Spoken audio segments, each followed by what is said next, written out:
Call it Southern hospitality. If you come to visit the Thomases, you will get offered something to drink. But a glass of water won't be coming from their tap. It's bad to live in the United States and don't have good water to drink. The couple lives in a community just outside of Salisbury.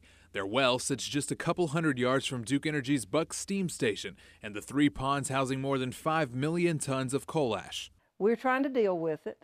A lot of our neighbors are buying water in order to have clean water. It's a worry echoed by many in this neighborhood when you ask them about their water. How would you describe it?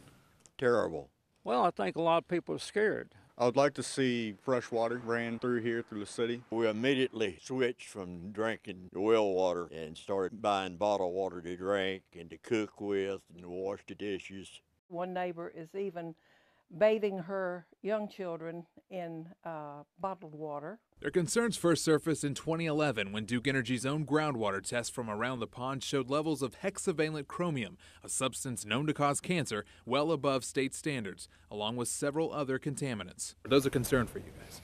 Well, one of the things that's important to note when you sink new monitoring wells is that it often takes several sampling events for those wells to settle. After the first year of testing, those numbers dropped off. Once those exceedances started to decline, it became evident to us that that was just part of the normal settling of the wells. But after the Dan River spill in February, activist group the Waterkeeper Alliance did its own testing of the wells belonging to homeowners surrounding the plant, including the Thomases. They've informed us on a lot of information that we had no idea was going on. They say they found one well with chromium levels 2 times higher than the state standard, and almost all the other wells had levels higher than city water.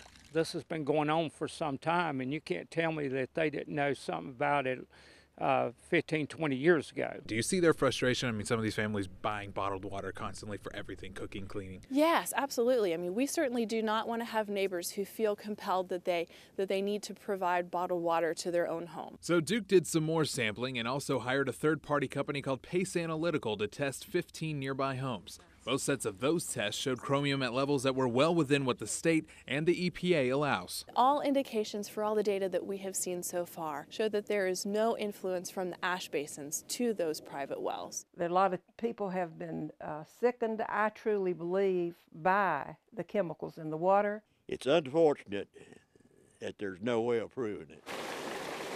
We are not aware of any credible scientific studies that show a connection between coal ash and health effects. And the state agrees. But lawmakers have now forced Duke to close all of its ponds by 2029. So now the focus is on where the ash will go next. A decision that will be made by the newly formed Coal Ash Management Commission. My goal for this commission is to establish the most effective and most efficient management of coal ash in America. The commission has to decide which ponds will have to be dug up and moved or covered and left alone. Capping in place will not solve any problems at all, is my understanding. The Thomases aren't taking any chances and say they don't know what their future holds. Nobody wants to buy this land that close to an ash pit.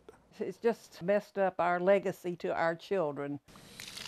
But Duke says their water is safe and is willing to put it to the test. I guess if I were in their position and I had some true concerns about the quality of my well, I would really want to deploy every resource to get good information. You know, Duke Energy has offered multiple times to provide sampling and testing for these residents. That is an opportunity that we would welcome, and that invitation stands at any point when they're ready. Haul it away, clean every bit of it out, and not have any more problems with it in the future. Jonathan Rodriguez, WNCN News.